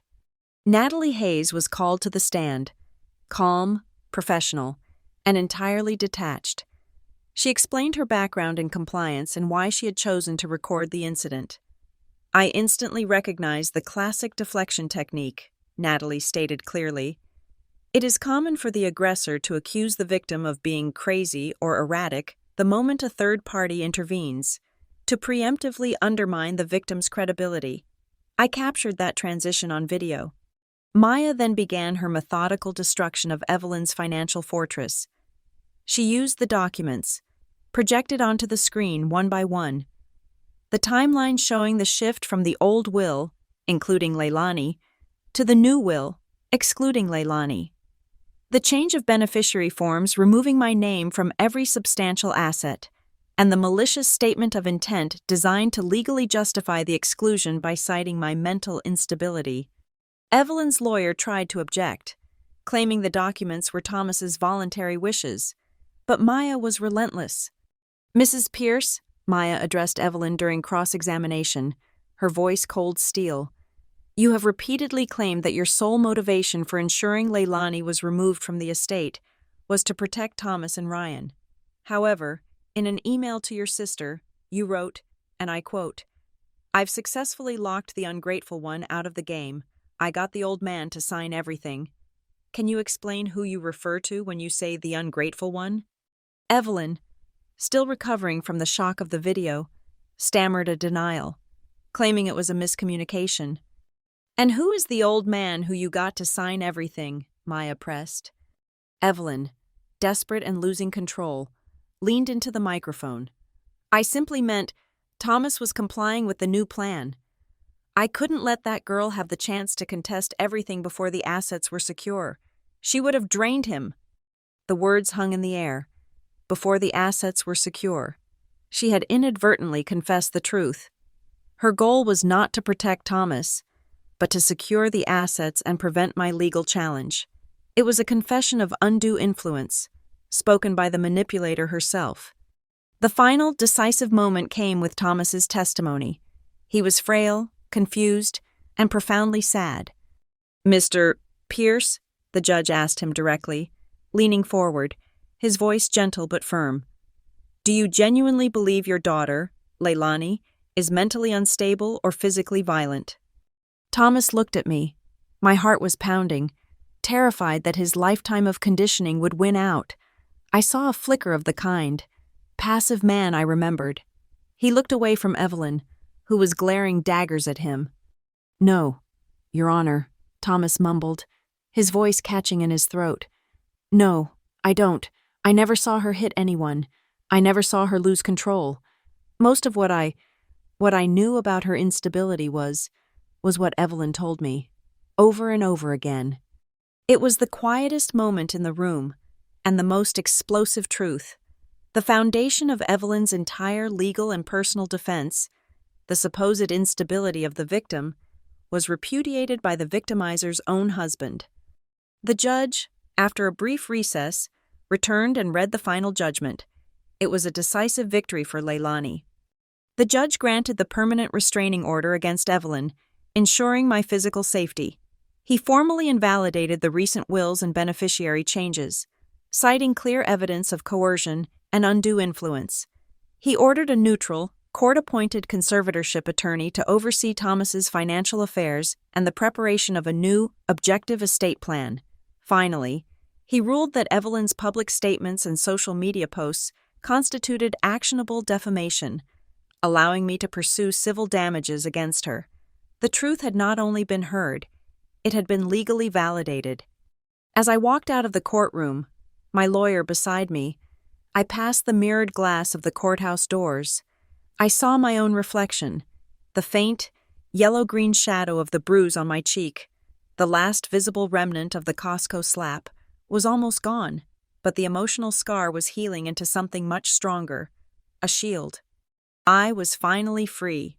Evelyn had intended that slap to destroy my credibility, to cement my identity as the crazy daughter, so that no one would ever believe me about the financial theft to come. Instead, she had delivered the physical evidence, the undeniable proof, that shattered her own mask. I was believed, I was vindicated, and I was no longer defined by the role she had forced upon me. The ghost was finally laid to rest. Thank you all so much for listening to my story. The Costco Slap. I know a lot of you relate to the feeling of being gaslighted and called crazy when you start setting boundaries. Let me know in the comments where you are listening from, and what part of Evelyn's manipulation strategy felt the most familiar to you. Don't forget to subscribe to Lila Revenge Stories. Hit the like button and turn on the notification bell so this story can be heard by even more people who need to know they're not crazy.